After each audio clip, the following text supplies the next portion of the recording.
আব্বা, যাত্রা বেলা পাঠ করতে যাচ্ছি, দেখো তোমার গেট আপ সেট ঠিক আছে কিনা। গেট আপ তো ঠিকই আছে বাবা, তা কি পাঠ করবি? আমি তো রাজার পাঠ করবো বাবা, আমাকে কিছু ডায়লগ শিখে দাও।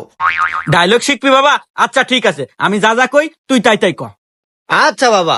বাড়ির যেদিকে তাকাই চারদিকে শুধু ঘোর অন্ধকার দেখি। বাড়ির যেদিকে তাকাই চারদিকে শুধু গুড় গন্ধ দেখি। সি সি বাবা, এগুলা কি করছ তুই? সে সে বাবা, না কি কইস তুই? আরে তোক দিলাম রাজার পাঠ, তুই হরস নেথরের পাঠ। আরে তোক দিলাম রাজার পাঠ আর তুই করস নেথরের পাঠ। আরে তোক কবের কলাম কি আর তুই কস কি? আরে তো কবের কুলাম কি আর তুই কোষ কি? আরে তুই বিষয়টা বুঝতেছু না। আরে তুই বিষয়টা বুঝতেছু না। আরে মাথাটা নষ্ট হয়ে গেল, জুতা মার মুকল। আরে মাথা তো গেল নষ্ট হয়ে, আর জুতা দিয়ে মারমু কই? কি তুই বাপেক জুতা মার বাঁচাস? দাঁড়া, মন্দির আগে আজকে যাত্রা পালা শুটাই।